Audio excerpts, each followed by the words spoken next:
Hello everyone, আমি শান্তনা। আপনারা এই প্রচণ্ড গরমে সবাই কেমন আছেন? আশা করি ভালো আছেন। আমিও ভালো আছি।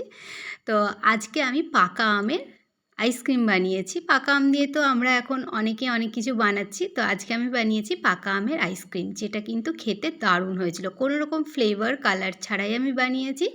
তো বাচ্চারা আইসক্রিম খেতে চাইলে আপনারা এই গরমে আমের আইসক্রিম এক্কেবারে হেলদিভাবে বাড়িতেই বানিয়ে দিতে পারেন। তার জন্য এই রেসিপিটা অবশ্যই দেখে নেবেন। এর জন্য আমি দুটো আম নিয়ে আমের মুখগুলো কেটে বাদ দিয়ে দিয়েছি।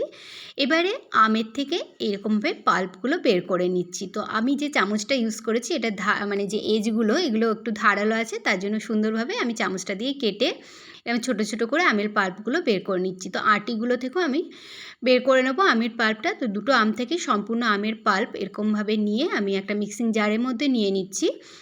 এবারে মিষ্টি যদি নাও হয় আমগুলো, তাও কোনো সমস্যা নেই। এতে দিয়ে দিচ্ছি আমি 4 থেকে 5 চামচ মতো চিনি, আর দিয়ে দিচ্ছি হাফ কাপ গুঁড়ো দুধ। গুঁড়ো দুধটা অবশ্যই দেবেন, খেতে ভালো লাগবে। আর দিয়ে দিচ্ছি ক্রিম।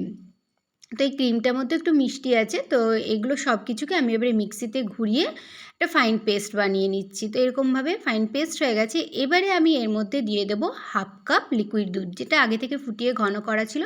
এটা ফ্রিজে ছিল, একটু ঠান্ডা দুধটাই আমি দিলাম। তো এই দুধটা দেওয়ার পরে সব কিছুকে আবারও মিক্সিতে ঘুরিয়ে আবার একটা ফাইন পেস্ট বানিয়ে নিলাম। তো খুব সুন্দর একটা আইসক্রিমের ক্রিম তৈরি হয়ে গেছে।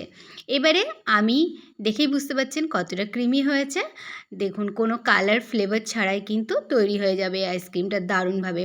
তো এর জন্য আমি কোনো মোল্ড নিইনি। আমার কাছে এরকম কাপ ছিল। আপনারা যে কোনো বাটিতে, ছোটো ছোটো বাটিতে কিংবা যে কাগজের কাপ পাওয়া যায় সেগুলোতে এগুলো আইসক্রিমগুলো বসাতে পারেন। তো আমার 5টা কাপে এরকমভাবে যেটুকু ব্যাটার তৈরি হয়েছিল, এরকম 5টা কাপে আমার ফিল হয়ে গেছে। এবারে আমি, যাতে এই যে দোকানের মতো একটা খাবার সময় মনে হয় মুখে যে হ্যাঁ একটা ক্রিম, একটা সফটনেস আছে, সেই জন্য মানে যাতে বরফটা না জমে, তার জন্য আমি এরকমভাবে বাটার পেপার ছোটো ছোটো করে কেটে গার্ডার দিয়ে এরকমভাবে আটকে দিচ্ছি।